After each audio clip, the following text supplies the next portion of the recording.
नमस्कार, मी Sachin Shende, polity and history by Sachin Shende या यूट्यूब चॅनलमध्ये तुमचं स्वागत आहे। 2 फरवरीला होणारी कंबाईन गट ब या प्रिलिमसाठी आपण अतिसंभाव्य प्रश्नपत्रिकेची सिरीज सुरू केलेली आहे। त्यातल्या पहिली सिरीज आपण घेतली आहे। आज आपण दुसरा पेपर सेट घेणार आहोत। पॉलिटीचा घेऊ आणि उद्या परवा म्हणजे नंतरचे जे काही व्हिडिओ येतील तुम्हाला ते पंचायत राजशी संबंधित 3 व्हिडिओ आपण कंबाईन साठी तुम्हाला खास फोकस म्हणून ते 3 व्हिडिओ आपण ते पण देऊ। ठीक आहे, तर आज आपण पहिल्या क्वेश्चनला आपण सुरुवात करूया। पहिला क्वेश्चन तुमच्या स्क्रीनवर आहे। बॉम्बे उच्च न्यायालयाच्या पणजी खंडपीठाचा म्हणजे पणजी बेंचचा प्रशासकीय खर्च रिकामी जागा मार्फत केला जातो। आता बघा, बॉम्बे हायकोर्ट जो काही आपला बॉम्बे हायकोर्ट आहे, अजूनही बॉम्बे हायकोर्टच नाव आहे high court. Bombay high court principal bench जो आहे, प्रिन्सिपल बेंच हे नवी मुंबईला आहे।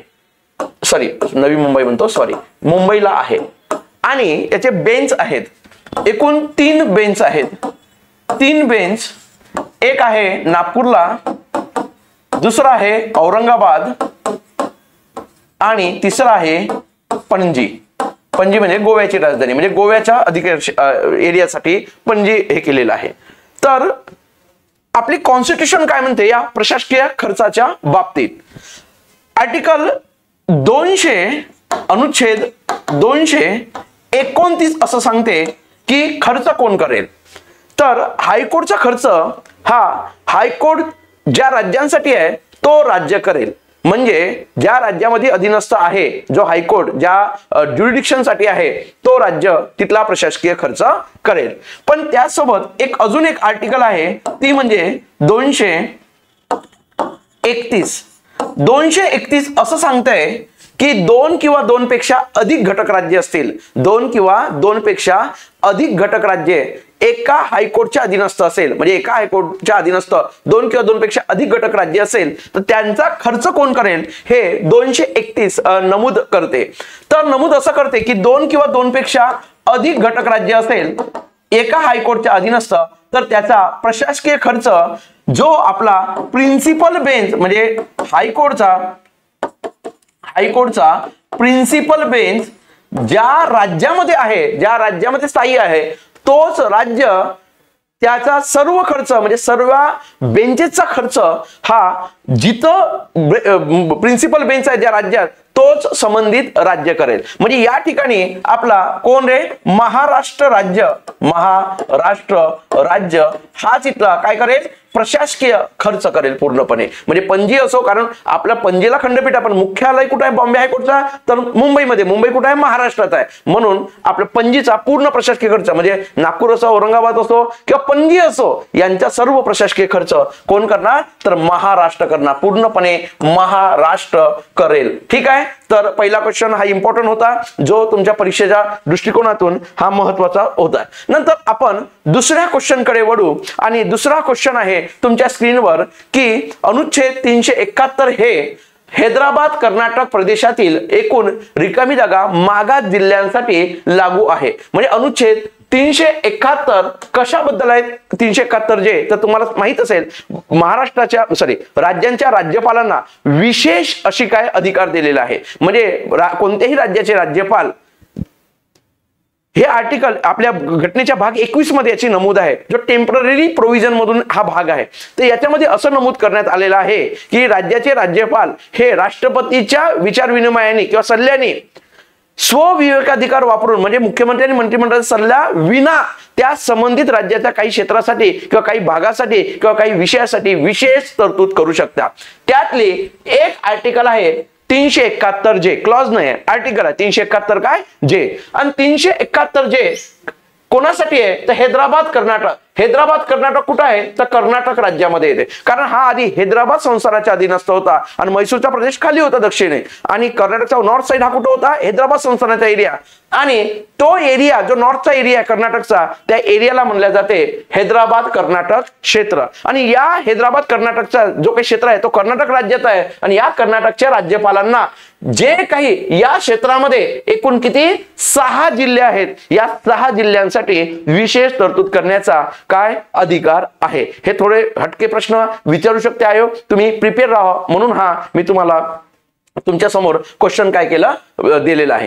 तर दुसरी गोष्ट, ही मूळ घटनेत होती का? तर नाही, ही होती आपल्या घटनेची जर आपण विचार केला तर आर्टिकल 98 घटनेची घटना दुरुस्ती 98वी घटना दुरुस्ती अधिनियम 2012 ला ही काय करण्यात आली? समाविष्ट करण्यात आली आपल्या कॉन्स्टिट्यूशन मध्ये. ठीक आहे, तर आपल्या कॉन्स्टिट्यूशन मध्ये हा 98व्या घटना दुरुस्तीने समाविष्ट केलेला आहे. एवढं याच्या ठिकाणी लक्षात ठेवा. नंतर आपण नेक्स्ट क्वेश्चन कडे वळू. नेक्स्ट क्वेश्चन आहे, पुढे राज्य दिलेले आहेत, पुढे राज्य दिलेले आहेत. राज्यांना पूर्वी केंद्रशासित प्रदेशांचा दर्जा होता ते ओळखा. म्हणजे या ठिकाणी असं म्हणते की आधी ते केंद्रशासित प्रदेश होते आणि नंतर त्यांना राज्याचा दर्जा दिलेला आहे, तर असे राज्य ओळखा. डायरेक्ट राज्य झालेले ओळखू नका, तर केंद्रशासित प्रदेश होता नंतर ते राज्य कन्वर्ट झाले असे ओळखा. बघा, याच्या संबंधी घटनेमध्ये एक तरतूद आहे. घटनेच्या आर्टिकल 3 काय सांगतोय? आर्टिकल 3 सांगतो कोणताही भूप्रदेश म्हणजे राज्य क्षेत्रातला, भारतीय राज्य क्षेत्रातला कोणताही प्रदेश जर त्याला राज्याचा दर्जा द्यायचा असेल किंवा कोणत्याही केंद्रशासित प्रदेश राज्याचा दर्जा द्यायचा असेल तर तो अधिकार केवळ आणि केवळ भारताच्या कोणाला आहे? संसदेला आहे. कोणाला आहे? भारताच्या संसदेला देण्यात आलेला आहे. ठीक आहे, तर मग आपले असे किती राज्य आहेत जे केंद्रशासित प्रदेश होते आधी? तर पहिली गोष्ट तुम्हाला एकदम शांतपणे लक्षात घ्या. हिमाचल प्रदेश. आता बघा, हिमाचल प्रदेशाचा याचा विचार केला, हरियाणाचा विचार करू. हरियाणा हा राज्य जो काही आहे हा आधी केंद्रशासित प्रदेश नव्हता, तर पंजाब राज्याचा हा भाग होता. पंजाब राज्यापासून 3 गोष्टी, एक पुन्हा पंजाब राज्य निर्माण झाला म्हणजे पंजाब राज्य, दुसरा आहे हरियाणा राज्य आणि तिसरा काय? चंदीगड हा केंद्रशासित प्रदेश करण्यात आला. 1966 ला ही तरतूद करण्यात आलेली होती. ठीक आहे, आता प्रश्न काय आहे? हरियाणा का नाही इथंच कट होते? कारण हरियाणा ऑलरेडी केंद्रशासित प्रदेश नव्हता, तो पंजाब राज्याचा भाग होता. मग ई कुठं दिसतंय ते तुम्ही काय करू शकता? एलिमिनेशन करू शकता. हे एक गेला पर्याय, हा एक पर्याय गेला, म्हणजे तुमच्या समोर काय राहिलाय? 1 आणि 4 हे 2च पर्याय राहिलेले आहे. म्हणजे तिसरा जो शेवटचा पर्याय आहे 6व्या नंबरचा तो तर तुमच्या समोर नाहीच आहे, एलिमिनेशनला गेला. 2 पर्यायाचा विचार करायचा. पण आपल्याला इथं पर्यायाचा विचार करण्यापेक्षा एलिमिनेशन पेक्षा पहिले बेसिक कन्सेप्ट लक्षात घ्यावा लागेल किंवा त्याचा डेटा लक्षात घ्यावा लागेल. तर हिमाचल प्रदेश ऑलरेडी केंद्रशासित प्रदेश होता. केव्हा होता? तर तुम्हाला माहित असेल 1956 ला जो आपला राज्य पुनर्रचना अधिनियम आला. या राज्य पुनर्रचना अधिनियमानुसार 14 राज्ये, एकूण किती? 14 राज्ये आणि किती? 6 केंद्रशासित प्रदेश होते. आणि या 6 केंद्रशासित प्रदेशामध्ये अंदमान निकोबार, मिनिकॉय, अमीन दीव 2 झाले, दिल्ली, हिमाचल प्रदेश, मणिपूर आणि त्रिपुरा असे 6 क्षेत्र हे केंद्रशासित प्रदेश म्हणून मान्यता दिलं होतं. म्हणजे ऑलरेडी हिमाचल प्रदेश हा काय होता? केंद्रशासित प्रदेश होता. आणि 1971 मध्ये 1971 मध्ये याला कशाचा दर्जा देण्यात आला? 1971 मध्ये राज्याचा दर्जा देण्यात आला. ठीक आहे, काय? राज्याचा दर्जा देण्यात आला. आणि 1986 ला अरुणाचल प्रदेश आणि मिझोराम या 2 केंद्रशासित प्रदेशाला काय याचा दर्जा देण्यात आला? राज्याचा दर्जा देण्यात आला. आणि 1963 जर आपण विचार केला, 1963 ला आसाम पासून काय नागालँड हा वेगळा झाला होता. काय? नागालँडला राज्याचा दर्जा दिलेला होता. ठीक आहे, चला ओके. हरियाणा नाही. मग आता बघा, अरुणाचल प्रदेश 100% आहे. आता त्रिपुरा आता सांगितलं, त्रिपुरा आणि काय त्रिपुरा आणि मणिपूर, इथं तर मणिपूर पर्याय दिला नाही आपण. आणि मिझोराम काय कोणापासून वेगळं? जेव्हा अरुणाचल प्रदेश आणि मिझोराम हे दोन्ही एकाच वेळेस वेगळे निघले म्हणजे केंद्रशासित प्रदेश होते, राज्याचा दर्जा देण्यात आला. आता बेसिक कन्सेप्ट आहे मेघालय. या कन्सेप्टवर समज, मेघालयची कन्सेप्ट समजून घ्या. मेघालय हा केंद्रशासित प्रदेश नव्हता, हा पहिले आसाम राज्याचा भाग होता. कोणाचा? आसाम राज्याचा. परंतु 23वी घटना दुरुस्ती काय म्हणतोय? 23वी घटना दुरुस्ती अधिनियम 1969 अन्वये याला उपराज्याचा दर्जा देण्यात आला. हे लक्षात घ्या, लक्षात ठेवा. उपराज्याचा दर्जा देण्यात आला. कोणाला? या मेघालयला. परंतु आपल्या घटनेमध्ये का घटना दुरुस्ती करावी लागली? कारण आर्टिकल 3 मध्ये तर सगळ्या गोष्टी सांगितल्या, पण 3च्या बाहेरची कंडिशन होती. कारण आपल्या घटनेमध्ये कुठंही उपराज्य उपराज्य या कन्सेप्टची म्हणजे कुठलीही कन्सेप्ट आपल्या घटनेमध्ये नाही आहे. मग नसेल आणि ती आणायची असेल तर काय करावं लागते, घटनादुरुस्ती करावी लागते. त्यासाठी कोणती घटनादुरुस्ती, 23वी घटनादुरुस्ती संसदेने केली आणि त्यानुसार याला उपराज्याचा काय देण्यात आला, दर्जा देण्यात आला. आणि मग नंतर 1972ला याला काय देण्यात आला, राज्याचा दर्जा देण्यात आला. आणि त्यावेळेस कोणते कोणते राज्य होते, 3, त्रिपुरा, मणिपूर, त्रिपुरा आणि काय मेघालय असे 3 राज्यांचे दर्जे या एकाच वर्षी देण्यात आले होते. पण ऑलरेडी हे काय होते, केंद्रशासित प्रदेश होते 1956च्या अधिनियमानुसार. परंतु हे मेघालय हा उपराज्याचा दर्जा होता आणि उपराज्याचा दर्जा देऊन 1972ला त्याला राज्याचा दर्जा देण्यात आला. म्हणजे उत्तर काय असेल, ब तर नसणारच आहे. मग ब नाहीये ते ऑलरेडी कट करू शकतो आणि पहिला उत्तर आपला काय आहे, म्हणजे पहिलाच पर्याय या ठिकाणी काय ठरतो, योग्य ठरतो. या ठिकाणी कितीवा, पहिलाच पर्याय हा योग्य ठरतोय. ठीक आहे. नंतर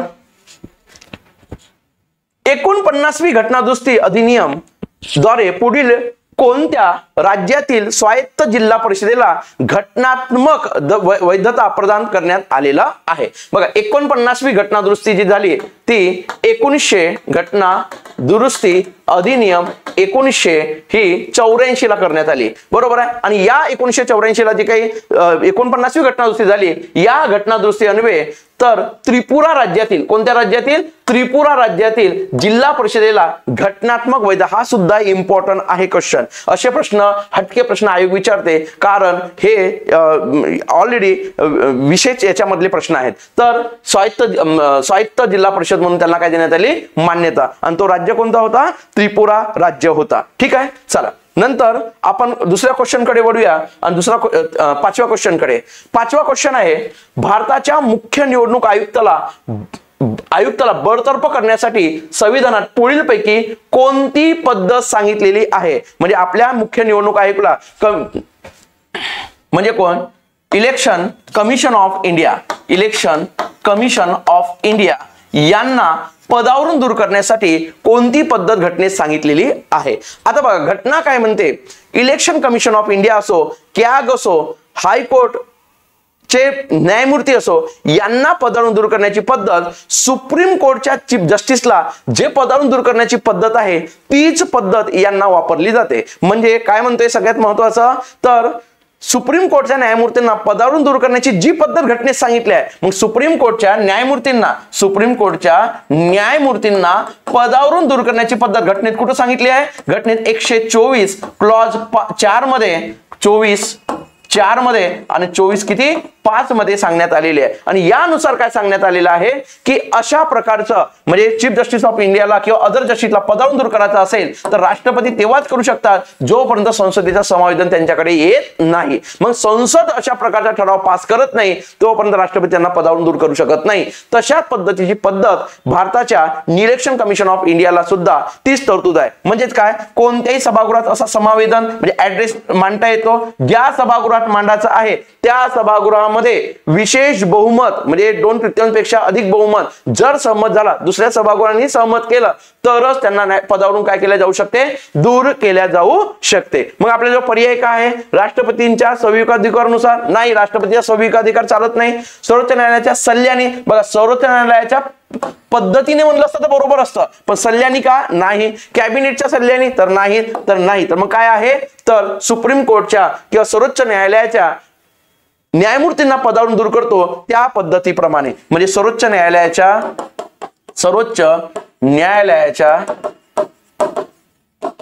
न्यायमूर्तींना पदावरून दूर करतो त्या पद्धतीप्रमाणे आपण त्यांना काय करू शकतो, पदावरून दूर करू शकतो. भारताचे कोण, राष्ट्रपती. तर उत्तर आपला कोणता येणार, तर उत्तर आपला ड नंबरचा येणार, म्हणजे चौथा पर्याय आपला काय ठरतो, योग्य ठरतो. चला नंतर आपला क्वेश्चन आहे आपल्या समोर, तो म्हणजे अपात्रते संबंधित आहे.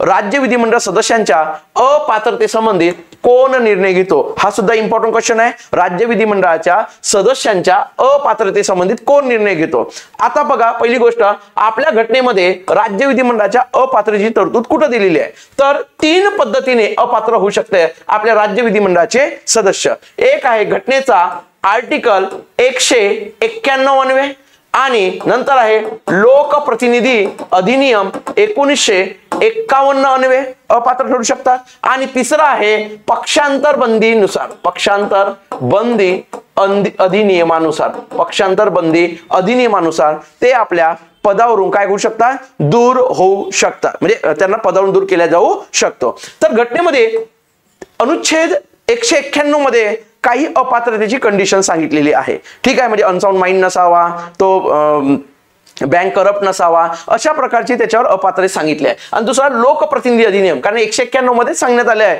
की संसदेला असा अधिकार आहे, कोणाला, संसदेला, राज्य विधिमंडळाच्या सदस्यांची अपात्रता अधिक विस्तृत करण्याचा. मग संसदेनं त्यासाठी कोणता कायदा पास केला आहे, लोकप्रतिनिधी अधिनियम 1951. आणि या 1951 आणि 191 या आर्टिकलला अपात्रता निर्णय करण्याचा अधिकार घटनेने 192 नुसार, आर्टिकल किती, 192 नुसार कोण घेतात, त्या संबंधित राज्याचे कोण, राज्यपाल घेतात. कोण घेतात, संबंधित राज्याचे राज्यपाल घेतात. आणि हा राज्यपाल निर्णय तेव्हाच घेऊ शकतात जेव्हा इलेक्शन कमिशन ऑफ इंडियाच्या सल्ल्याने, कोण, इलेक्शन कमिशन ऑफ इंडियाच्या काय सल्ल्याने कोण घेऊ शकतात, तर इलेक्शन कमिशन ऑफ इंडियाच्या सल्ल्याने राज्यपाल घेऊ शकतात. आणि तो निर्णय राज्यपालांवर काय असतो, बंधनकारक असतो. म्हणजे या ठिकाणी उत्तर कोण आहे, निर्णय कोण घेणार, तर राज्यपाल घेणार. कोण घेणार, राज्यपाल त्या संबंधित काय घेणार, निर्णय घेणार. आणि पक्षांतर बंदी संबंधित कोण निर्णय घेतात, तर लक्षात घ्या, सभागृहाचे पीठासीन अधिकारी घेतात. सभागृहाचे कोण, पीठासीन अधिकारी या संबंधित पक्षांतर बंदी संबंधित काय घेतात, निर्णय घेतात. चला, आपण क्वेश्चन 6 झालाय. आपण 7व्या क्वेश्चन कडे जाऊ. भारताची संविधान राज्य लोकसेवा आयोगाचे सदस्य संख्या स्पष्ट करत नाही, तर ते ठरवण्याचा अधिकार घटनेने रिकामी जागा यांना दिलेला आहे. म्हणजे भारताच्या संविधानात राज्य लोकसेवा आयोग असते, स्टेट पब्लिक सर्व्हिस कमिशन, यांची सदस्य संख्या जे काय आहे ती घटनेने निश्चित नाही आहे. 1+ इतर मेंबर असतील तर हे निश्चित केलेले नाही आहे. तर हे निश्चित करण्याचा अधिकार कोणाला आहे, तर राज्याच्या राज्यपालाला आहे. कोणाला आहे, राज्याचा राज्यपालाला देण्यात आलेली आहे. मग हे कुठं सांगण्यात आलं आहे, घटनेचा अनुच्छेद जो आहे, घटनेचा अनुच्छेद 316. आणि तुम्हाला माहित असेल राज्य लोकसेवा आयोगाची तरतूद घटनेच्या भाग किती मध्ये देण्यात आलेला आहे, भाग 14 मध्ये, 14 मध्ये याची काय केली आहे, स्पष्टता करण्यात आलेली आहे. आणि 14A च्या आर्टिकल किती, 316 मध्ये रचनेमध्ये सांगण्यात आले आहे त्यांची इतर संख्या निश्चित कोण करू शकते. इतर संख्या म्हणजे 1+ इतर सदस्य, 1+ इतर सदस्य, एक कोण असणार, चेअरमन असणार. आणि इतर मेंबरची संख्या निश्चित करण्याचा अधिकार राज्याच्या कोणाला असेल, राज्यपालांना असेल. राज्याच्या कोणाला, राज्यपालांना असेल. ठीक आहे. चला, नंतर आपण नेक्स्ट क्वेश्चनचं डिस्कस घेण्याचा प्रयत्न करूया. ठीक आहे. तर पहिला तुमच्याजवळ समोर आहे स्क्रीनवर क्वेश्चन आहे, तो म्हणजे भारताच्या वित्त आयोगा संदर्भात योग्य विधाने निवडा. भारताच्या वित्त आयोगाच्या संदर्भात योग्य विधाने निवडा. पहिला स्टेटमेंट आहे, अनुच्छेद 280 मध्ये त्याची तरतूद करण्यात आलेली आहे. यस, 280 मध्ये त्याची तरतूद करण्यात आली आहे, बरोबर आहे. चला, याच्यात काही डाऊट नाही. वित्त आयोगाच्या सदस्यांची पात्रता संसद वेळोवेळी कायद्यान्वये निश्चित करते. या वेळोवेळी कशाने, कायद्यान्वये निश्चित करते. तुम्हाला माहित आहे 1951 मध्ये वित्त आयोगासंबंधित काय करण्यात आली, कायदा संसदेने काय केलेला आहे, पास केलेला आहे. बरोबर आहे ही स्टेटमेंट. 4थ्या वित्त आयोगाचे अध्यक्ष PV राजमन्नार आहेत. यस, बरोबर आहे, PV राजमन्नार. बघा, आपल्याला इलेक्शन कमिशन ऑफ इंडिया सगळेच्या सगळे माहित पाहिजे, वित्त आयोग सर्वच्या सर्व माहित पाहिजे, राज्याचे वित्त आयोग माहित पाहिजे पहिले आणि शेवटचे, आणि राज्याच्या निवडणूक आयुक्त आपल्याला सगळेच्या सगळे माहित पाहिजे. तुम्हाला माहित असेल राज्याचे वित्त आयोग नवीन आता दिनेश वाघमारे यांची काय झाली आहे, निवड झालेली आहे. ते सुद्धा लक्षात घ्या. ते कितवे आहेत, 7वे इलेक्शन कमिशन ऑफ स्टेट झालेले आहेत. ठीक आहे. तर पहिले लक्षात ठेवा, पहिले फर्स्ट कोण आहे, तर नियोगी आहे, KC नियोगी लक्षात ठेवा. आणि आता आपण लक्षात ठेवा 14वे कोण आहे, 14वे रेड्डी आहेत. 14वे कोण आहे, रेड्डी. 15वे कोण आहे, तर नंद किशोर सिंग आहे. ठीक आहे. आणि 16वे लक्षात ठेवा, आता सध्याचे चालू मधले 16वे आहेत पानगारिया, अरविंद पानगारिया. हे 16व्या वित्त आयोग, आता सध्याचा स्टेटस हे आहे 14वे 15वे 16वे, तिन्ही लक्षात ठेवा, पहिले लक्षात ठेवा आणि 14 वगैरे असे विचारले तर ते लक्षात ठेवा. ठीक आहे, म्हणजे यापैकी सर्वच्या सर्व पर्याय काय ठरतात, योग्य ठरतात या ठिकाणी. ओके, चला म्हणजे क्वेश्चन आपला 8वा झालेला आहे. आता आपण 9व्या क्वेश्चन कडे वळू. 9वी टेस्ट काय म्हणजे 9वा पेपर काय प्रश्न काय म्हणते. अजून तुम्हाला या ठिकाणी लक्षात घ्या, आपला वित्त आयोग हा ऑस्ट्रेलियाच्या धर्तीवर आहे. कोणत्या, ऑस्ट्रेलिया या देशाच्या धर्तीवर काम करतो. ठीक आहे, चला नंतर 89वी घटनादुरुस्ती अधिनियमान्वये पुढील कोणती तरतूद करण्यात आलेली आहे. 89वी घटनादुरुस्ती जी आहे, ही 89वी घटनादुरुस्ती ही आपल्या SC/ST कमिशन संबंधित आहे. कोणती कमिशन आहे तर तुम्हाला माहित असेल याच्या आधी एक घटनादुरुस्ती झाली होती 65वी घटनादुरुस्ती 1989 ला, आणि या 65व्या घटनादुरुस्ती अधिनियमानुसार SC आणि ST या कमिशनला, या आयोगाला आपण घटनात्मक दर्जा दिला. काय दिला, घटनात्मक. कोणाला, SC आणि ST ला, या दोन्ही एकत्रच होते, या दोन्ही आयोगाला घटनात्मक दर्जा दिला. परंतु 89वी जी घटनादुरुस्ती झाली 2003 ला, या 89व्या घटनादुरुस्तीनुसार या SC/ST ला 338 मध्ये SC आणि ST तरतूद होती. तर या 338 पासून वेगळं करून कोणाला, ST ला वेगळे करून घटनेमध्ये एक नवीन आर्टिकल टाकण्यात आली, ती म्हणजे 338A, आणि ही ST साठी स्वतंत्र काय करण्यात आली, घटनादुरुस्ती करून नवीन कमिशन राष्ट्रीय काय घटनात्मक दर्जा देण्यात आला. तर बघा स्वतंत्र अनुसूचित आयोग स्थापन. चला, अनुसूचित जमाती आयोग स्थापन करण्यात आला. यस, हे नाही, अनुसूचित जमाती आयोग स्थापन करण्यात आला, बरोबर आहे. कोणत्या आर्टिकल, 323A नुसार, 338 म्हणतो, 338A नुसार.